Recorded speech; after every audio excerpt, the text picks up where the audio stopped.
जय माता दी।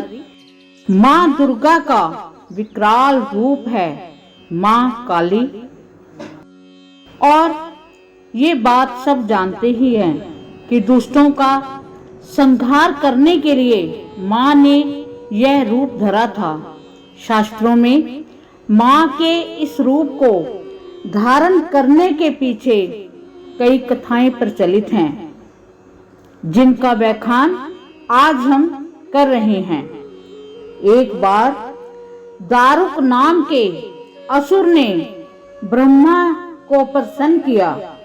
उनके द्वारा दिए गए वरदान से वह देवों और ब्राह्मणों को प्रलय की अग्नि के समान दुख देने लगा।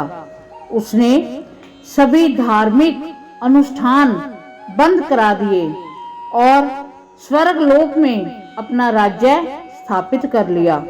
सभी देवता ब्रह्मा और विष्णु के धाम पहुंचे। ब्रह्मा जी ने बताया कि ये दुष्ट केवल स्त्री के द्वारा मारा जाएगा।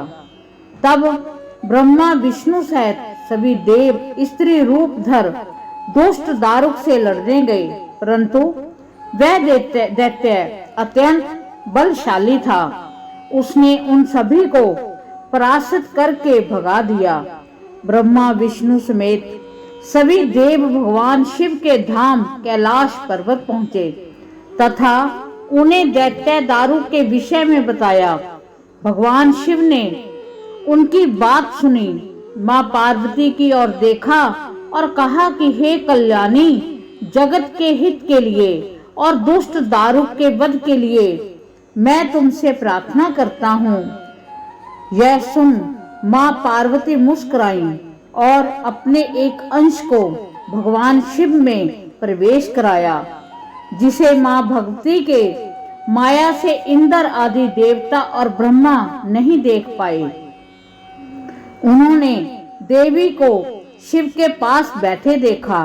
माँ भगवती का वह अंश भगवान शिव के शरीर में प्रवेश कर उनके कंठ में स्थित विष से अपना आकार धारण करने लगा। विष के प्रभाव से वह काले वर्ण में परिवर्तित हुआ। भगवान शिव ने उस अंश को अपने भीतर महसूस कर अपना तीसरा नेत्र खोला। उनके नेत्र के द्वारा भयंकर विकराल रूपी काले वर्ण वाली काली माँ उत्पन्न हुई।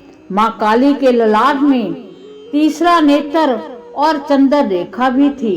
कंठ में कराल विष का चिन्ह था और हाथ में त्रिशूल व नाना प्रकार के आभूषण व वस्त्रों से वह सुशोभित थी। माँ काली के भयंकर व विशाल रूप को देखकर देवता व सिद्ध लोग भागने लगे। माँ काली के केवल हुंकार मात्र से दारुक समेत सभी असुर सेना जलकर भस्म हो गई। माँ के क्रोध की ज्वाला से संपूर्ण लोक जलने लगा। उनके क्रोध से संसार को जलते देख भगवान शिव ने एक बालक का रूप धारण किया। शिव शमशान में पहुंचे और वहां लेटकर रोने लगे। जब माँ काली ने शिव रूपी उस बालक को देखा तो वह उनके उस रूप पर मोहित हो गई। वात्सल्य भाव से उन्होंने शिव को अपने हृदय से लगा लिया तथा अपने स्तनों से उन्हें दूध पिलाने लगी। भगवान शिव ने दूध के साथ ही उनका क्रोध का भी पान कर लिया। उनके उस क्रोध से 8 मूर्ति हुई जो क्षेत्रपाल कहलाई। शिव जी के द्वारा माँ काली का क्रोध पी जाने के कारण वह मूर्छित हो गई। देवी को होश में लाने के लिए भगवान शिव ने शिव तांडव किया। होश में आने पर माँ काली ने जब शिव को नृत्य करते देखा तो वह भी नाचने लगी, जिस कारण उन्हें योगिनी भी कहा गया। इस प्रकार हमने माँ काली की उस कथा का आनंद माना है, जो बड़ी अनुपम कथा है, जिसके श्रवण मात्र से हमारे दुश्मनों का नाश होता है। जो हमारे मानसिक रूप में भी जो क्रोध रूपी अग्नि है या जो हमारे अंदर भी शत्रु हैं उनका नाश होता है। माँ काली का हमें विशेष आशीर्वाद मिलता है। तो ये बड़ी अनुपम कथा का हमने श्रवण किया। हम माँ काली के चरणों में करोड़ों बार नमस्कार करते हैं, उनके चरणों में बार बार प्रणाम करते हैं और माँ जगदम्बा से, माँ भवानी से हम आशीर्वाद मांगते हैं कि हे जननी, आप हम पर हमेशा अपना आशीर्वाद बनाए रखें। अगर हमसे कोई गलती भी हो जाए तो उसे क्षमा करना। आप माँ हो, हम आपके बच्चे हैं।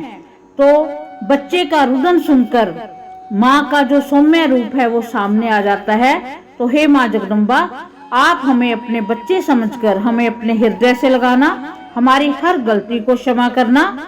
जो इस कथा को सुन रहे हैं, जो इस कथा को कह रहे हैं, सभी पर अपनी अनुपम कृपा को बरसाना। इसी के साथ माँ जगदम्बा के चरणों में करोड़ों बार नमस्कार करते हुए जय माता दी, जय माँ काली।